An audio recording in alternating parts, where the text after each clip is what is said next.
Number 3 would be New Year's 2023 in England, where Oh, my friend Laxity flew me out to England to do a B2B at Tube's New Year's event holy shit. in real life. Welcome to Metaverse Degen. I'm Lion. I'm Old Man Raptor, and our guest is. Leucis, hi. Hi, thank you very much for joining us. It's a great pleasure to meet you, by the way. Yeah, it's great to Likewise. meet you. So, may I ask, what is you most known for? How'd you get into VRChat and into what you do? What I'm most known for, I think it would be at this point a toss-up between DJing and doing like trailers for people. This year especially, I've made a lot of trailers for Contain. I've made one trailer for Base Legion, which are two big or relatively big. I don't know how what's big, what's not big, whatever. But they get pretty good attendance. Yeah, they're music events. I've played at Contain as a DJ. That's how we started working together, and those got quite a lot of views.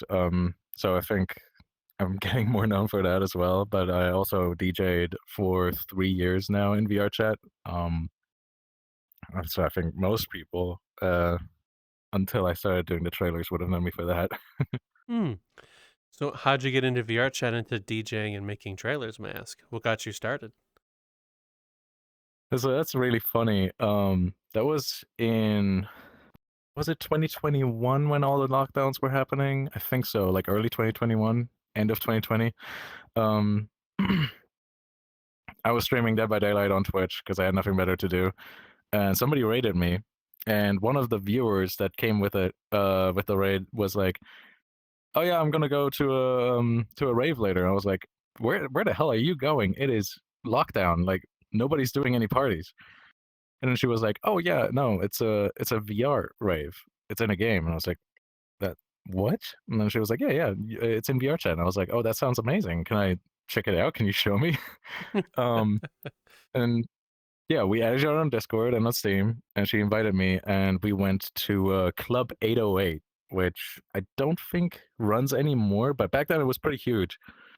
Um, and yeah, it was fascinating seeing people getting drunk in VR was quite funny.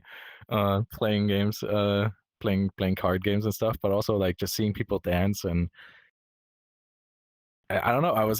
I was stunned, and so I would say like, yeah, I think a month or two later, I bought my first VR headset because I just like started doing commissions for motion graphics, and I was like, I'm gonna save all of these commissions up to buy my first VR headset. And then my friend also gave me $100 for Christmas, and I was like, all right, buying a headset, let's go. And yeah, at first, just like I would go to Club 808 a lot. I would go to Seventh Dimension, uh, a lot of other clubs as well. But most of these clubs had more of a drinking vibe atmosphere, Hmm. and or a drinking lobby vibe. And I remember uh, a good friend of mine back then. She told me about a club called Shelter, which I'm sure most of us know. Um, and going there for the first time just blew my mind because it was exactly the vibe of music I'm looking for. I personally really love dark vibes. I love something that makes me feel like almost like a little in danger. You know what I mean? Like Yeah. something dramatic. I love the drama in music. And oh, it was so good. It blew my mind. And through that, I saw a lot of different artists, and I remember an artist named OM3, um, who doesn't really do much in VR anymore, at least in VR chat. He would sometimes post very inspirational messages on Twitter, and one thing that he posted was that one thing you've been thinking about, you've been debating if you should do it or not, and it's kind of always on your mind. What are you waiting for? Just go and do it. the bullet, see what happens. And that night, I decided, yeah, I want to buy a DJ controller. I want to try DJing myself because I've been seeing all these cool artists everywhere making music and doing all these events that I love, and I want to join them. So I remember I would then make that my new goal for all the money I get from commissions. And one day I was streaming Dead by Daylight again, and Mow the Lawn came into my channel and saw the goal and just gave me $50 and was like, get that controller. So I attribute a huge part of why I started DJing to Mo as well, because he just like kickstarted that, because it might have taken way longer for me to get there and get that controller. I had a lot of DJs from the community as well. You'll give me advice on what to buy, what not to buy, like what to look for. Yeah, huge shout out to DJ Rocket, by the way, for that, for the help. And I'm still rocking the same controller I bought back then. I bought a used Tractor Control S4 Mark I from Japan. That thing was produced 12 years ago, I think. Oh, wow. And it still runs like a charm. The only problem with it is that one of the faders is a little busted. It will like just automatically swing around. So I just had to turn that one off. But like I still have 3 channels. It still works like a charm. Wow. So what about those Yeah. first few instances of going to the rave from when you were pulled in from stream and shelter inspired you to become a DJ, and what about them made you want to stay in VRChat as well? What made me want to stay in VRChat was really just how democratized being a creative is in here. Hmm. You don't need to pay rent for a venue. You don't need to pay artists if you don't like. There's a lot of artists here who will do things for free because we're just doing it for the fun of it. We're doing it to be creative. Like myself, even if I take commission fees for, like, for example, for my trailers, I usually charge some, but I'll go as low as $50 just to make it like worth my time, but at the same time not gonna break anyone's bank, because I'm very busy. But a lot of people here just do things for free, just for the fun of it, and anyone can arrange something here. Anyone can plan and organize something here. You just need to find the right people for it.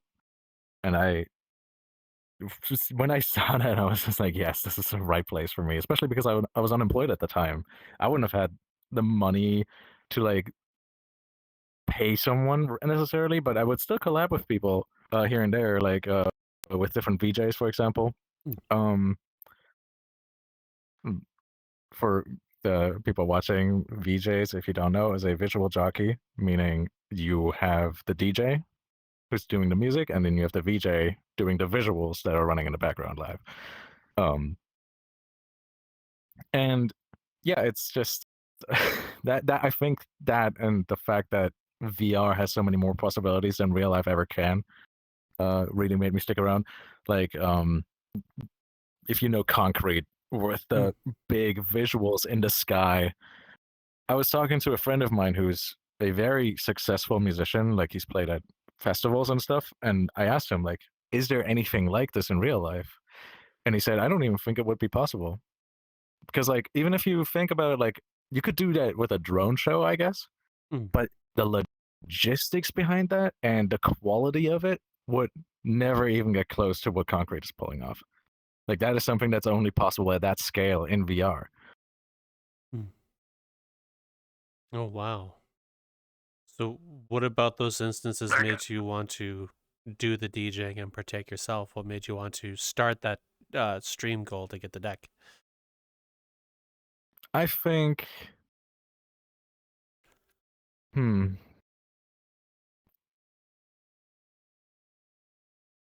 think it was definitely the community, honestly. Just generally getting to know DJs and talking to musicians in here was a huge part of it.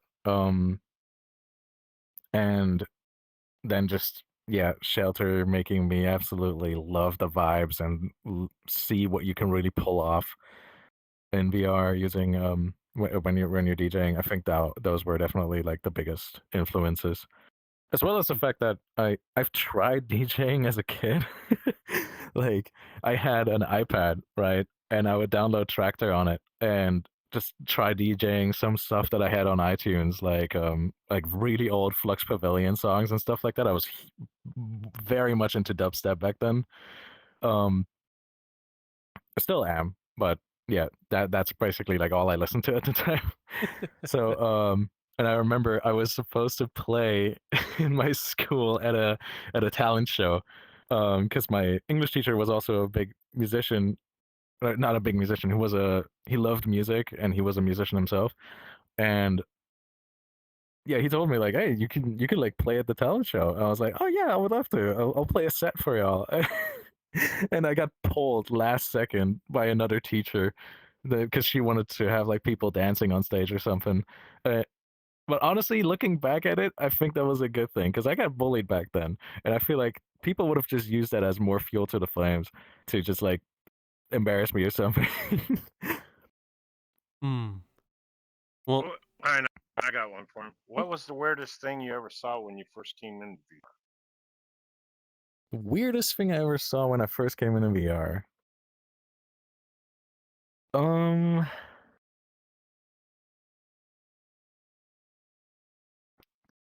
it wasn't necessarily weird, but it was extremely interesting to me. When on my first day in Club 808, I saw someone pole dancing. I didn't even think that was possible. I was like, the cable's gonna get in the way, right? Like, how are you doing this? And I was in desktop, and then they pole danced on me, which was very interesting because I was like, well, I'm in desktop. It's looking like I'm watching a video of someone pole dancing, but they're interacting with me. So it was like really strange, but also kind of cool.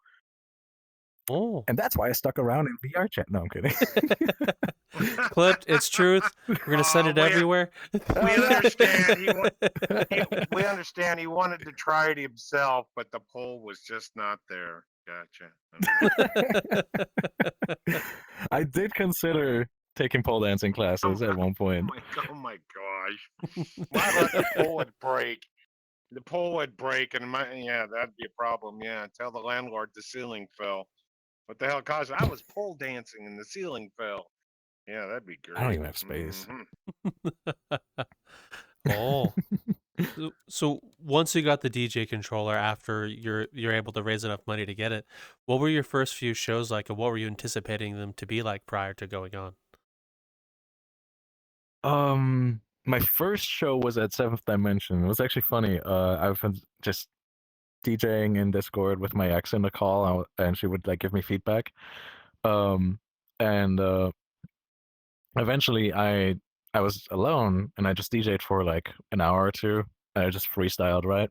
I was like, wait, this is actually really good.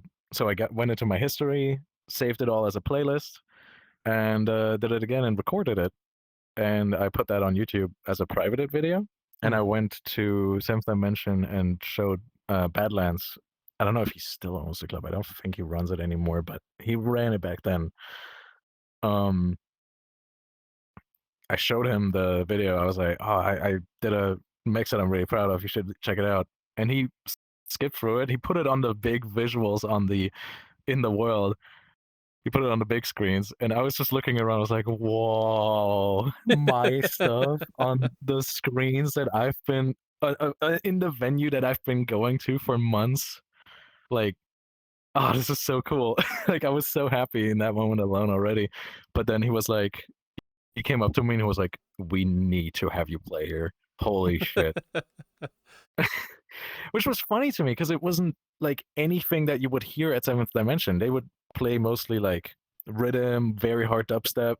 But my set was mostly very experimental and indie as well. As well as playing like very low drum and bass, very, very chill drum and bass. So it was super interesting that he was so interested in it. But yeah, I played and I remember I expected it to be just like either people wouldn't like it or maybe they would just like check it out, but then I don't know, it would teeter out. I was the opener for that event, and by the time I was done playing, we had something around 70 people in the instance. Oh wow. And that was just insane to me because I'm not sure if that club filled up at the time. Like usually, I usually always got in. I'm not sure if it ever had like 80 players in the instance. Oh wow. So that was insane to me. And I remember like multiple DJs would come up to me and be like, "Oh my god, that was amazing. You need to keep playing. Please keep playing. Keep honing your craft." Um and yeah, that was just it was mind blowing to me that people actually liked my music. Because back in high school, I would be the kid that always listens to the weird music. Like this was back before dubstep was widely accepted. I would listen to Skrillex and people would look at me weird. Um, so this was it's such a refreshing feeling to have people that actually love what I love and were encouraging me to keep playing it. Oh wow. So from that show, how many more did you do with that enthusiasm you've gained from that experience, may I guess? Ask.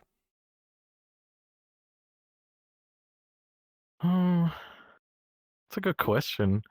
I remember after that I played a lot at Underground, which no longer exists. Was a very very cool community. You kind of have to like get vouched in, but everybody who is in there could organize their own events because back then there wasn't as many VR clubs, so it was kind of hard to get gigs sometimes. And if you were like, I want to throw a party, you just would do it there. And I played at Vibe Tribe a couple times very early on, where I got more into my hardcore side, which was very, very fun. Really good people there. Very fun venue to play at. More of an EU event. I don't think they do anything in NA. I played at Lit, which was DJ Rocket's venue. I don't know if it still operates, but that was pretty fun. I had a ton of technical difficulties back then. Like sometimes I would just like start my set, and for the first two songs, it was just like double audio, or I had my browser open so the audio would feed back into it, or some other stuff like that. It took me forever to figure it out, but people still like kept booking me, so I was like, yeah, sure, I'll keep going. So with some of those audio or some of those technical problems, how did you work your way through it, and how long what did it take you till you no longer had those issues? So back then, VRCDN was just getting started, so most people didn't have it, or I don't know if it was even publicly accessible yet. So we used Twitch. But also while using Twitch, I would sometimes still have the browser unmuted, so the audio would feed back into my stream, and then we would have like delayed double audio and eventually quadruple audio and blah, blah, blah. So when VRCDN came around, that helped a lot. Shout out Jazzy and the crew. VRCDN is amazing. The thing that really helped me get rid of my audio issues was getting a Go XLR, which is basically it's a mixer, it's an audio interface that it's a bit more streamlined than most audio interfaces because it's originally made for streamers. So it needs to be easy to set up and just get going. And yeah, at this point I basically have it set up so that whenever I play music, that basically every channel on the mixer has its own purpose and its own direction where the sound is going, because like sometimes you want something to go just in your earphones, sometimes you just want it to go into the stream, sometimes you want it to just be completely muted, but still exist somewhere in your PC. It's hard to explain. Audio stuff is really hard to explain and wrap your head around sometimes. Oh. But yeah, now at this point I can just always press go and boom, I'm good. Okay. So since you made the comment audio stuff is hard to wrap your head around sometimes, was that something that was hard for you to like pick up when getting into DJing? Oh, absolutely. Absolutely. The way you can imagine audio stuff is like imagine this big box that has a bunch of sockets in it, or a bunch of inputs, and then you get an aux cable, and now you can redirect one sound from one source to the other. But then, let's say you have two different programs on your PC that both utilize the same inputs. You can't put the same cable into one socket unless that socket is there's two sockets for the same input. So depending on what kind of software you're running and how many of them, you will blue screen because your computer will be like, "There's too many cables that are trying to get into the socket. I'm just gonna explode now." It's such a hard thing to wrap your head around, but once you get it, you get it. It's like a pipeline. You just have all these audio pipes and you put them into different things until everything is neatly sorted. Hmm. Now, how long did it take you to just get that system of inputs and outputs?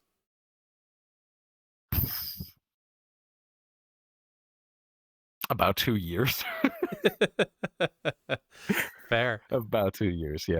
Because I'm doing a lot of complex stuff with my sets because I'm running a fluid simulation that reacts to my audio at the same time as I'm DJing, and I'm also running my audio into OBS to apply effects there, um, like my logo shrinking and pulsating with the beat, and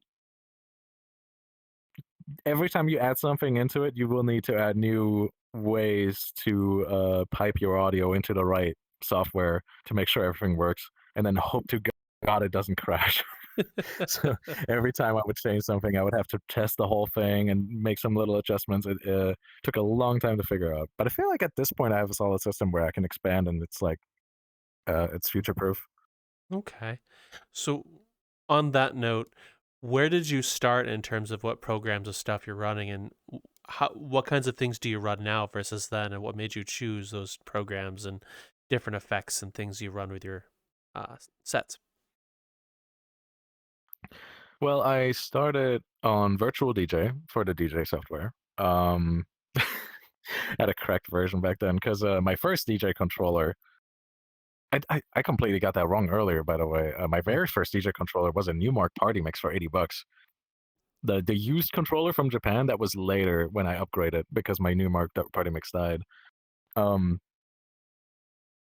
yeah, because I had like this really cheap controller that it came with Serato, which I tried for a day and immediately uninstalled it because the I mean, I'm sure the software is great, but it had one thing that I couldn't get around, which is that I couldn't zoom out far enough on the waveforms. I need to see this. I need to see almost the entire song that I'm gonna play because I do very drawn out transitions. Like some of my transitions go a whole minute or two. So with that style of mixing, you really need to be able to zoom out to see what you're working with, so you can line up the drops. So yeah, I immediately switched to Virtual DJ. That worked great for me. But then yeah, my Newmark Party Mix died. I remember I played one set completely without the EQ on the right channel because those buttons died entirely. So I was only able to EQ one channel. But it was still a killer set. People loved it. Probably my best tear out set to date. And yeah, then I bought the Tractor controller, the used one that I talked about earlier. So I switched to Tractor because that came with the software. So I was like, of course I'm going to use the thing it's built for. Later on, I discovered that I actually had no choice because the old Tractor hardware got shipped with a proprietary driver, meaning you can only use it with Tractor products. Anyone else cannot fucking read it. They do not know what these inputs mean. I see.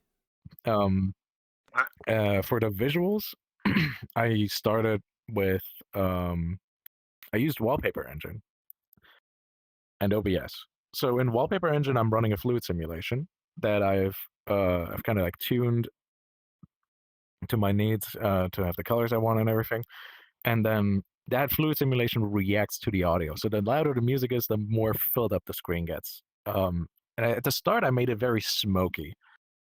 Hold on, I need to drink something. It's all good.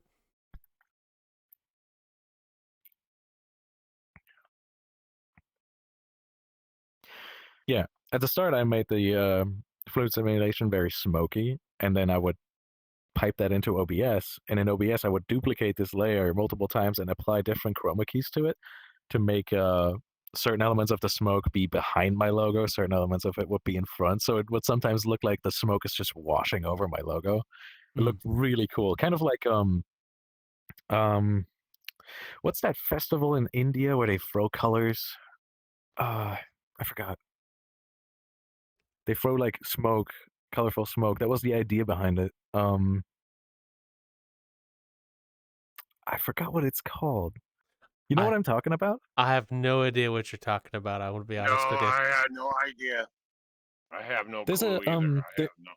there's a festival in India where they throw these like little balls of I don't know what the material is. I think it might be chalk, but it basically results in them throwing like colorful smoke um at each other, and it's really pretty. That was kind of the idea, the inspiration behind those visuals, to have this like smoky background washing over everything, and the more exciting the music gets, the more colorful it gets. Then later on, I would I still stayed on that. I stayed on that forever and still do use it, but I went through iterations. So now I'm using the same effect, but I've basically taken it and quadrupled it. So now it has kind of like a kaleidoscope effect to it. And I've added certain effects to OBS to make it so that when, for example, when something's extremely bright, when it's like perfectly white, it turns into it goes and gets filtered by a triangle filter. So it like creates these like glitchy looking triangles everywhere, here and there, which is really cool. I also made it so that it like the RGB values will shift, so it has this like flickering red effect to it that accentuates the edges of the smoke sometimes, and it looks super cool. I'm in love with my visuals at this point. I'm super happy with them. Well, And I would make it so I that got one the for logo me. also could like pulsate with Oh. the audio, Oh.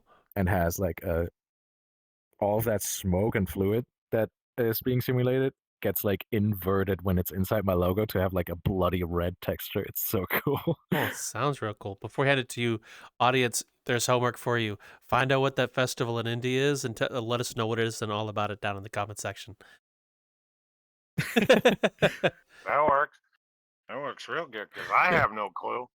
But Lewis, when you're doing your DJ and stuff like this and everything else like this, what's the weirdest thing somebody has come up to you after your set and asked, and you're just going, huh? You're just going, just dumbfounded and just don't know how to answer it. What's the weirdest thing in that situation have you had, or have you had?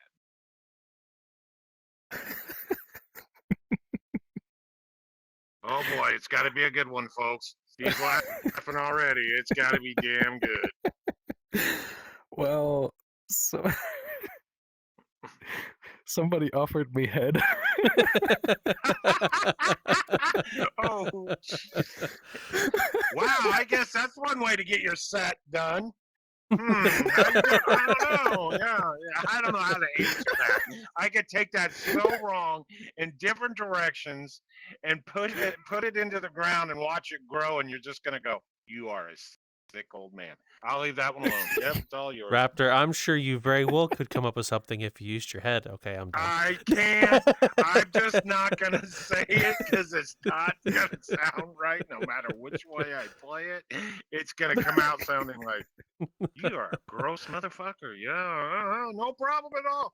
But to have somebody, what was your reaction? I just want to know. Besides laughing, what was your? Where did you just go? Huh? What? Yeah, huh? Or what? What was your reaction? That's the biggest thing on a situation like that. I was just like, my battery is dying. I gotta get off. So My I didn't want to battery's deal with it. dying. Wow, that's one way to hot drop and hit the highway real quick. Same, sir. My battery is dying. I gotta go. I'll talk to you later. Yeah. Oh wow. Wow. I mean, That is there's cool. Hey, so it's many quick. things that I'll could give you go that wrong much. in that situation. That's a quick way to just going. My battery's dying. I gotta go. Yeah, that's great. That's almost as bad as the dog eating your homework. Sorry, my dog. Yeah, it's a good way to get out of it. It was Situation. actually Yeah. dying though. Like that's the thing. It was actually getting low. Oh, okay. Yeah, I'll take your word for it. Yeah. Yeah, his head is dying. Yeah. Okay. Wow. You did say something earlier that interests me as well. I'd like to ask you, what kind of transition style that you mentioned you do? How did you find your way into that, and what kinds did you try out before going into the drawn out style? Well, basically, I need water.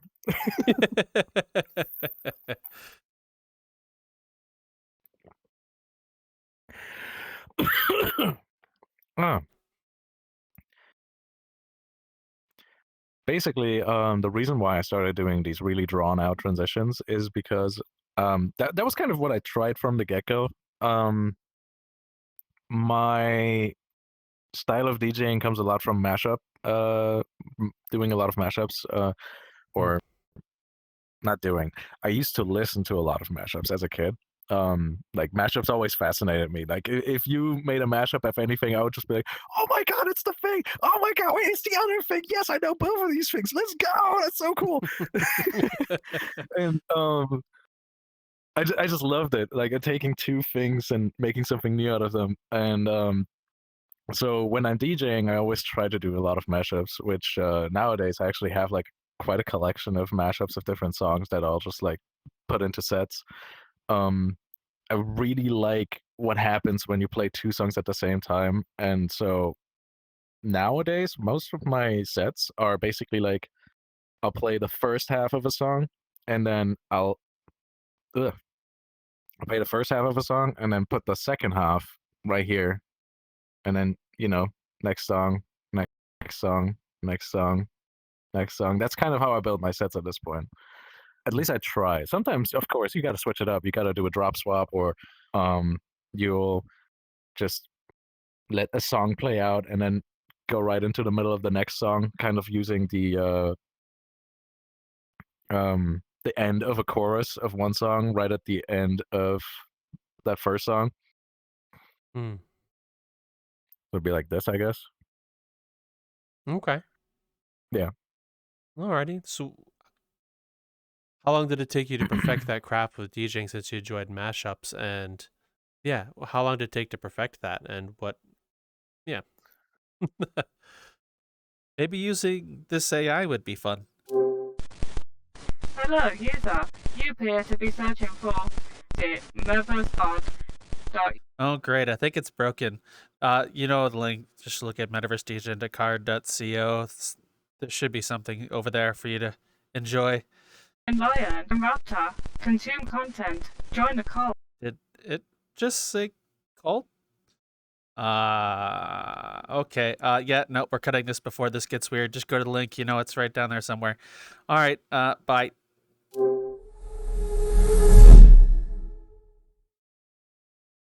And a huge thanks to those who have subscribed to our Patreon, such as Niche, Feature Oracle, Aliquum, Forbidden Zero, and Frozen. Thank you all very much for being there. I don't think it's ever going to be perfect. There will always be times when I'm like, I need to export this into FL Studio to really do the correct EQing and make sure everything is working in harmony. But also sometimes I just can't force a mashup. I will have to play songs out sometimes and just go into the next. It doesn't always work out. Okay. So, what has been your most memorable sets in VRChat since you've been playing or been DJing, and why? Most memorable. God, I would say I would say there's three. Of course, first one, my very first ever set, right? 7th dimension, never gonna forget that. Second one definitely would be Slyfest 2023. Performing in front of 500 people collectively, if we count all the instances in the Twitch stream together, was mind-boggling to me. Actually, no, I got 4 sets. Number 3 would be New Year's 2023 in England, where my friend Laxity flew me out to England to do a B2B at Tube's New Year's event. Holy shit. In real life. I still can't believe that happened. That was my first time ever playing IRL. It was my first time ever playing on Pioneer gear. And it was my first time ever doing a B2B. And insane couple days. I'm sure. And then the 4th most memorable would be my first time playing at Contain. Because I'm good friends with the guy running Contain, Ollie, and Base Rub. Both of them run it. I've been doing trailers for them for a while now because I really love that club. They say, I don't care what you want to play, as long as people are having a good time, go crazy, right? They never tell you what to do because they love being surprised by the DJs. They love seeing what you can really do with a controller, what you can get up with, what you can come up with. And so my set was actually pretty experimental, I would say, because I started the set with like a piano track, and it was called In Honor of Exiled Paladins. It's a wonderful track, and it starts out with this really somber piano melody, and then suddenly like the bass comes in and it gets distorted, and there's like almost like this angelic singing in the background, but it also sounds a little ominous. It's such a powerful song. It has like 70 views on SoundCloud. I started with that, and I remember people in the front row. My partner told me people in the front row were like, "Man, I don't know about this guy." And then the bass came in, and the music got louder and more intense, and people were like, "Whoa!" It was great. And then we switched into me debuting my first ever remix, because I remixed Kendrick Lamar's "Not Like Us" into a breakcore song, and I wanted to showcase it there before releasing it. And everybody went wild because nobody's heard anything like that before, because there was no breakcore remix of Kendrick Lamar's "Not Like Us" at the time. I was kind of like the first to do that, I think, at least from what I found. I looked it up and couldn't find anything. So everybody was like, "Whoa, this is Kendrick, holy shit!" And then after that, we went into a bunch of other genres. I think I played like 15 genres in that set. A lot of Daria core as well. It went crazy. Oh, so what about those made them stand out, and how are they different from your other sets? Like, for example, the Sly Fest, playing for Tube, and this last instance, what made you choose them, and why do they stand out from all the other shows you've done? I would say Slyfest stood out because I did custom visuals for it. I did pre-record the set because I was just like, it was a very hard set to do. I think it took me a whole week to get it right. There were a lot of transitions in that set where I was just struggling to do it live. Especially because I had to do a lot of manual EQing because I would do live mashups. Like, it was a lot of mashups. And I remember, I think within the first 10, 20 minutes, I went through like 12 different genres. So it was very hard to mix live. So I would just like sit down, press the record button, start mixing, and pray that it works out. And yeah, that took me a whole week to get it right. And then yeah, we played that live. So I did some custom visuals for it. I learned Blender for it to do an animation of my avatar's face being made of glass. Like my entire avatar was made of glass, and it would just stare at the camera, and suddenly it would just shatter. And Oh. I'm like timed that with the music at certain points where there was actually a glass breaking sound effect, Mm. and then other times where it would like all of the glass pieces were out there, and then it would just come back and reassemble my avatar. I'm still so proud of how that looked. The YouTube video for that is actually up on my channel, so you can still like see it. And I did so many crazy genre switches, like going from what was it? Jersey Club into techno, into D&B, back into techno, into hard techno, into hardcore, and played some of my own sets, not my own sets, played some of my own remixes and edits as well. And that one, I think that was the most effort I'd put into any set at that time. Hmm. For the IRL event at Tube New Year's, I would say what made that set so special is that I got to play together with Laxity. We did a B2B. He's a very good friend of mine. I love that guy. We actually meet up like yearly in Amsterdam to go to ADE together because it's just like super fun together. And I remember I got home from visiting my mom on Christmas on like the 28th or so, 26th maybe. And then I had 2 days to learn how to put all my music into Pioneer, into Rekordbox, analyze them all, set everything right, put not keyframes, cues, putting cues in there, and then exporting it to a USB.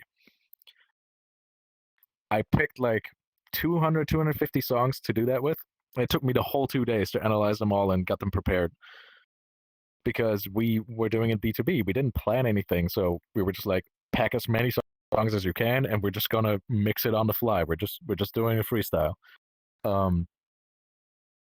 So I got to his place and I got to try out learning how Pioneer works on an XZ. Yeah, I think that's what it's called, Pioneer XZ something.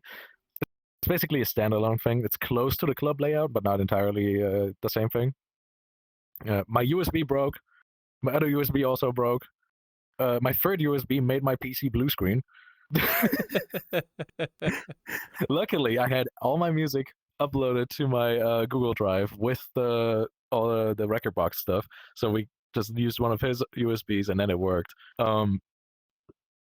And then, yeah, I had like 1 day to practice on that thing. The next day, we go to, I think it was in Brighton, the event.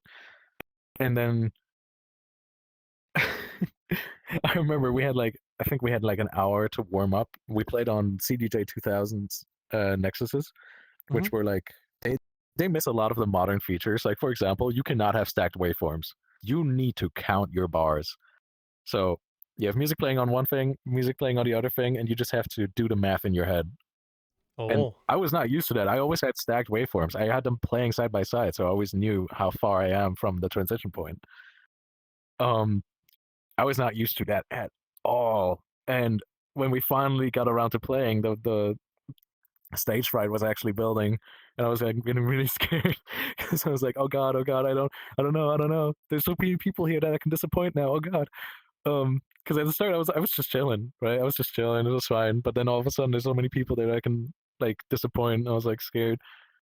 But then we started playing, and it just clicked, and I got more comfortable as we kept playing. And like at first, I was scared because people were leaving, right?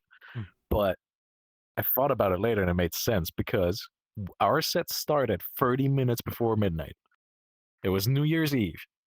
People are going to get a smoke, go to the bathroom, get their drinks, get some fresh air real quick. And then as we got closer to midnight, everybody came back in. The whole room was full to the brim. And they did the New Year's announcement, and then we just went ham with drum and bass and some club bangers. It was really fun. Like I ended up playing fucking crazy frog. And people were fucking with it. It was great. It was just wild. The fact that it just worked out with us going back and forth. Like you play a song, I play a song, you play a song, I play a song. Also, I have the YouTube video for that up as well. I sometimes still go back to it because it's just such a nice memory, especially with like the New Year's cheer right in the middle of our set. It was so fun. But I'm gonna be honest, Laxity saved my ass multiple times during that set. I was about to press play on a song, and he would just reach over like, hold on, okay, you're good. Because I would either have like sync on, or it was on the wrong BPM, or I was completely off on the beat grid, or my EQ was fucked, or my trim was off. With trim is like if you adjust the trim to make a song as loud as you need it to be. So many things where he had to help me out with, but he did it on the fly. Like he was just chilling. He saved my ass. Oh yeah, great memory. And then the thing with Contain was just, honestly, it was the crowd that made that set so memorable. Like everybody was just so into it, and they kept spamming emotes like crazy. I'm hearing the sentiment a lot from other DJs who've played there now, is that they just love the crowd at Contain and love the vibe that the community gives off, where everybody's just really, really into the music. Okay. I have a bunch of questions. First of which is, what was the song that you played into New Year's, like in the last minute going up into the switch to the new year? What was that song? That's a good question. It was a drum and bass song. And it was funny. I don't remember the title. I'll have to go back and check. But I mean, the VOD is on YouTube. If anyone wants to check it out and see what song that is, if you recognize it, let me know. Fact check it. It was funny because Lax was playing a song, and I told him, like, on the New Year's drop, just backspin the fuck out of it, and then I'm gonna play a D&B drop. Because I didn't know how to do backspins, and I kind of like didn't learn because I was like really confused by it. Because on Tractor, you cannot do backspins. You can kind of, but they're not as good because my Tractor platters are very heavy. So if I spin, they stop as soon as I let go. So it was very hard. It's almost impossible to do backspin on this. So I asked him to backspin for me, and I remember they did the countdown. They're like, 5, 4, 3, 2, 1, Happy New Year! And I had my hand up like this. Yep. And completely forgot to press play. and I remember Lax looking over at me. He looked over at me and was like, I was like, oh yeah, fuck.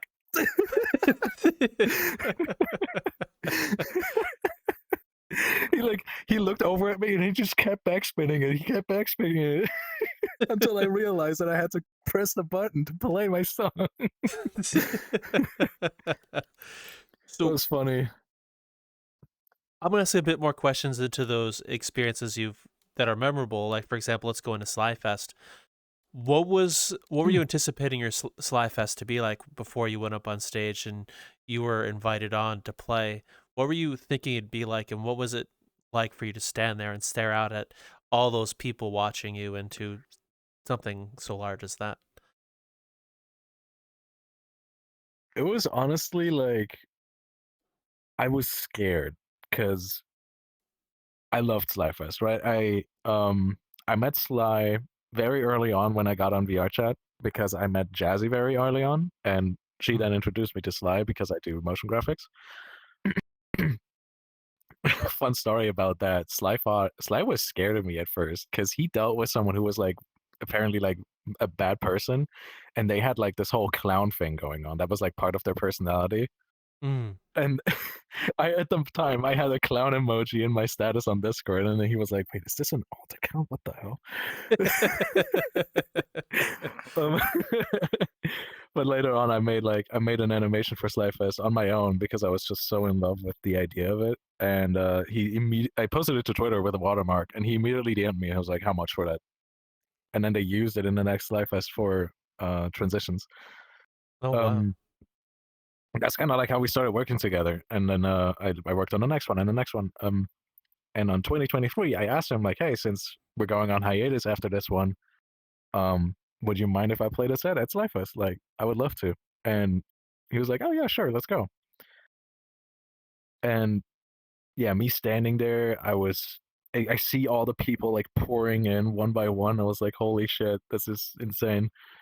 And I've been told in other instances, people were all at the front, like going ham. I wish I could have seen the other instances because that sounds so fun as well. And then people dancing right in front of me. Like, I remember one person brought like a pool avatar, like, or they had a big swimming pool on their avatar. And there's this guy called Athathan. That's actually how you say his name, like assassin, but with a th. He always wears this tiny cat avatar, and I saw him dancing on the edge of that pool, and he was going crazy. And then on the stream, they actually put the camera right on him and like filmed him dancing, and they have that in the video that we uploaded to YouTube. It's just such a cool memory seeing all these people enjoy the music in their own way and just vibing out. Mm. A lot of stage fright though. A lot of stage fright. I was glad I pre-recorded it because I guarantee you I would have messed that up because it was already hard enough to play. Oh, so I do remember when you initially told us about you pre-recording Slyfest, you said it took you a long time to get that done because of the difficulty level. What made you want to do something that difficult for for that set at Slyfest? Really, it was, first of all, I would know that a lot of eyes would be on me. So I wanted to be like, I'm gonna impress you guys. I'm gonna do something that is just like insane. And I really wanted to show off my variety. I wanted to be chill. I wanted to be hardcore. I wanted to be danceable, all in one set. And I only had 45 minutes. So I had to really like condense the set down into every song needs to hit. And I think I achieved that. I wanted to bring in J-Core. I wanted to bring in D&B. I wanted to bring in a little bit of everything that I love. Because for me, this was kind of like this is the last set. This is the last Slyfest we're gonna do for a while. For me, it was almost like a send off of sorts. So I wanted to make it almost like the best of what I can have to offer. Okay. And in with the New Year's set, since that was your first time doing IRL, what were you thinking it'd be like going into Tube, and was the real life variant similar or different from their VRChat instance, if you've experienced both? Well, it was very different, yeah, because we did it in Hayden's home, which is the guy who owns Tube. He runs it, and so the year prior he did it in his home and like in his own apartment, but that resulted in pure chaos. Like I remember somebody spray painted a dick on a wall. So he was like, we're not doing that this year. So we did it in the basement because he lived in this big apartment complex that had like it was basically like it almost looked like somebody took an old office space and renovated it for a living space, which is really cool because all of the apartments were really spacey, but apparently they were really cheap to live in for how much space you got. There was a lot of artists in there. It was really cool because they even had like in the cellar they would host like free music lessons, like free lessons for, I think it was guitarists and drummers. It's super cool. It was like a breeding ground for creativity. It was, you could just feel it. You got in there and it just screamed musicians and creativity. It was so cool, and all the people there were lovely. And yeah, in the basement they would also have 2 rooms where they would host parties. So we had this nice square room that we just like, we had some lights in there, we had a projector for visuals, and at the front we had the DJ decks. And at first it was like DJ decks here, wall here, rest of the room in front. But then we actually turned the DJ decks around, so it was more of a boiler room style. So we would be facing the wall as the DJs. We would be facing the wall and have the whole crowd behind us dancing. That was way more fun. Okay. So from all of your VRChat experiences, what kinds of things did you learn from them all? How did they help you improve as a DJ or a person?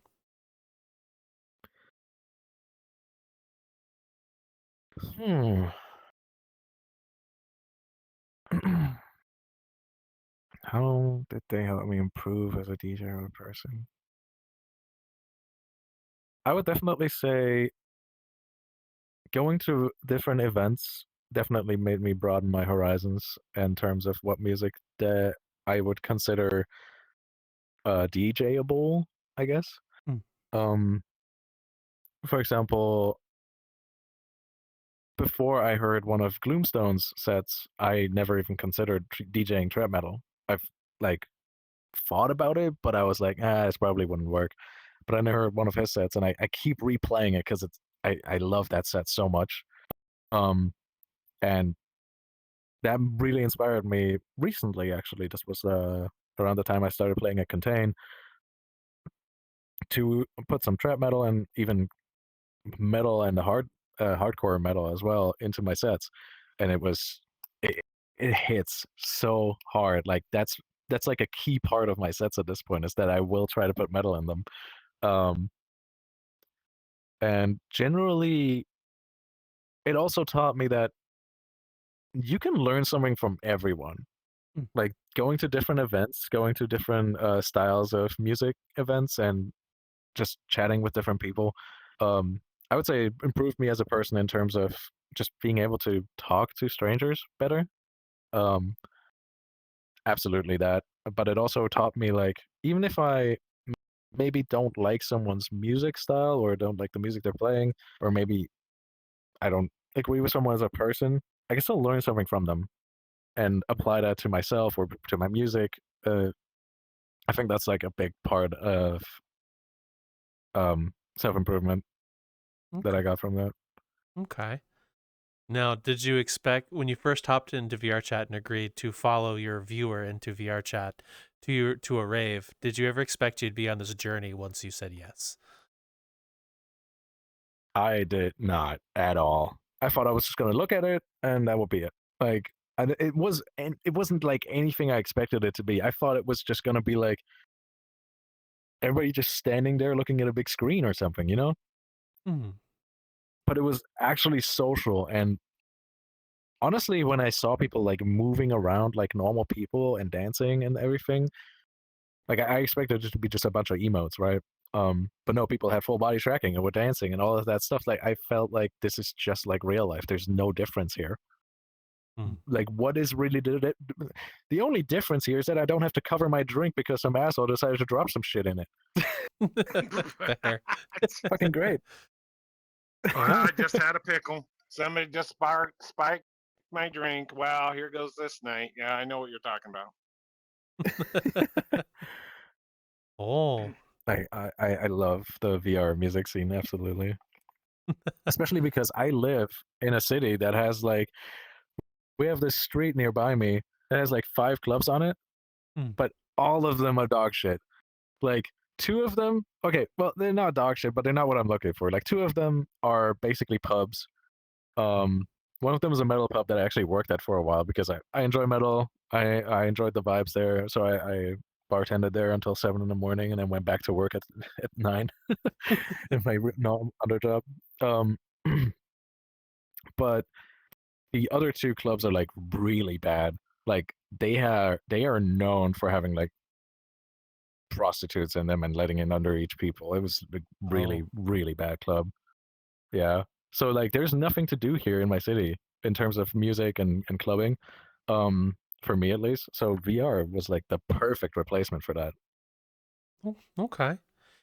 You also mentioned you hopped on near the beginning of COVID. How has VRChat helped you in your experience with that? Because I've heard a lot of people join during that, and And yeah, just curious about that.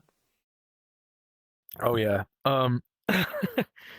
I think without VRChat, I would have been fine, but I would have just been gaming. So I think it didn't help me stay sane. It helped me stay fit. Ah. Because VR, I lost so much weight when I got VR. I played a lot of Beat Saber at the start, and I remember losing like 30 kilos within a couple months, just because I was playing Beat Saber all the time. And getting on VRChat, I got my steps in as well. I would have this calorie counter called Your Fit, and I would go to shelter, and then after shelter, I would always post like my how many calories I've burned on during that time, and tag them. Like I would go to shelter and burn 2,000 calories in one night. It's Wow. insane. Yeah, I was going crazy. I didn't even have full body yet. Oh. Well, that's really good to hear. I have another really difficult question I want to ask you and put you on the spot for. What is your favorite VRChat club? My favorite VRChat club. Am I about to Only burn one. some bridges? Am I about to burn some bridges? Burn some bridges. You can tell us a He few. puts you on the spot that you ain't burning it. You're just pouring gasoline on it. Watch it all go up in smoke. Oh my god. Well, I'm Tee stir the pot. so torn on that question. Huh? I said tee You stir really the pot. put him on the spot. Yeah, just rotate. Hey, if you don't watch, you might be. If you after a while going around and around, all of a sudden you're just going up and down with the butter turn. You're going, yep, I'm having butter. This is getting too hot to spread this. It's getting nuts. So I'll categorize. I would say in terms of audio visual experience, Concrete, hands down. It's the most artsy club that I know of that still has great music at the same time as well. With that, like, it's artsy, but it's still danceable music most of the time. They throw in some experimental stuff here and there, but like, yeah, it's great. In terms of pure vibes, I would say Concrete is definitely up there, but I'm biased because I played there multiple times and I'm friends with the owners and I've worked for them as well. Other than that,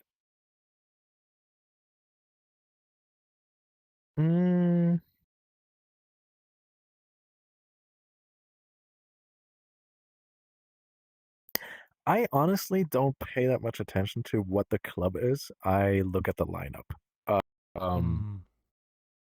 So I go on. Usually, what I do is like on Friday, I'll go on vrc.tl, look at who's playing. I got all my friends favorited on that. Just look what bar is the most yellow. So that's usually how I plan my nights. I go to see my friends play. I like Black Market a lot too. For example, they usually have really good vibes. I used to go to Shelter constantly, but at this point it's gotten like too competitive for me to get in, so it kind of dropped off a bit for me. I mean, I get like you can go to the secondary instances and all, but all my friends are usually in the main instance, so I'm like, I want to hang out with my friends. So music is more fun with friends. Okay, that's very much understandable. Yeah. And one last couple of questions. Also, I really like Kaleidosky. Kaleidosky. I also really like Kaleidosky because it's a great vibe. It's very chill, but they still have good music. I love going there and going into the basement and just playing that fruit game with the like fruit balls that you have to merge. It's great. Yeah. Oh, well, thank you for sharing all those. I'm going to give you the last couple questions before we start wrapping this up. First of which is, where did you get your name from and why do you use it? I got my name from a D&D Dungeons and Dragons name generator.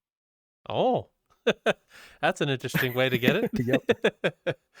So before I got this name, I would play Dungeons and Dragons with my friends, and eventually I got on VRChat and I was like, I'm gonna need a name. Something that, feels like an actual name. So I decided to go with Leucis. And I was like, I'm going to see how I like it. And like 2 weeks later, I was completely used to people calling me Leucis or Lou. And so I just stuck with it. Okay. And the avatar you're in, why do you use it? What made you choose it? Is there anything about it that means anything to you? The avatar I'm in right now, I chose because I tried out a rendo base somewhere else, like a public rendo, Mhm. and I was looking for an avatar that felt good to dance in. I because I go to these events, I dance my ass off, and I need something that fits that. And so,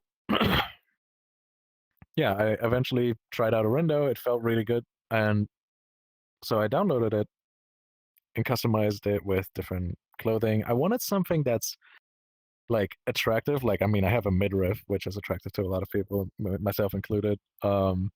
But I also wanted something that's not like it doesn't look like lewd or anything. I wanted something that's Mm. I could go outside like this and people wouldn't give me weird looks. Mm. Okay. Well, not me personally. I have a very manly presentation, but yeah, if somebody went outside like this, they wouldn't get weird looks. So I went with the goth pants. I like that style a lot. The jacket and top are together. They're one piece, but I had to mix and match that with the pants, and then got these shoes. And changed the hair a little bit because I didn't want the default hair from the rendo. And I made the eyes have basically, if there's no music playing and it's really dark, you will only see the X in the middle of my eye, like only the pupil. Oh. I wanted that because I find it cool. Like you can still see where I am if it's pitch black, but also kind of it's a little creepy, but I like it like that. Okay. It's almost like a mechanical eye. And yeah, and I added the bunny ears because it's fun when you're listening to music and they keep swaying back and forth. They're very fun. I love looking at them in the mirror. I don't blame you. Well, thank you very much, Leucis, for your time and let us to get to know you and hear your tale. It's been an absolute honor and pleasure getting to meet you. Pleasure is mine. Thank you. No problem. Very much so. Thank you very much. Hmm. If the audience wishes to reach out and find you, where would they go to find you? So I'm on Twitter. I think it's L3UCIS because Lucis was already taken. I'm also on Blue Sky. I post on YouTube. And I don't really stream on Twitch anymore, so yeah, that would be the places to go. Okay. We'll have all of that in the description for you, the audience member, to find.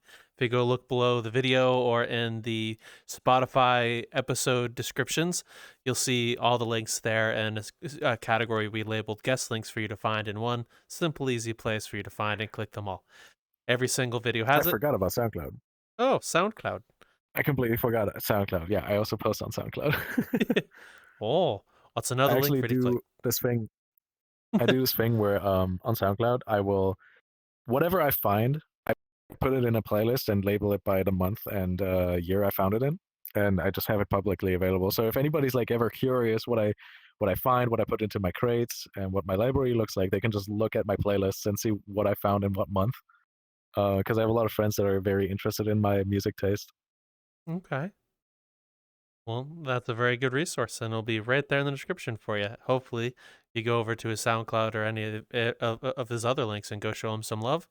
And this is the point where I give you, the audience member, a question. What is your favorite VR chat group? Why? Let us know right down below. We'd love to read all about them. And as always, Mr. Raptor, you know the thing. You got it. No matter what you're doing, folks, and you're in VR and you're roaming around and everything else, and you're getting into a groove and you're enjoying yourself as much as possible, just don't go up to somebody and go, ask them a valuable word or something like this. They just might give you the answer. My headset's dying. My batteries are dying. So you have a good one, folks. You never know where you're going to be end up at. We'll talk to you later. Bye.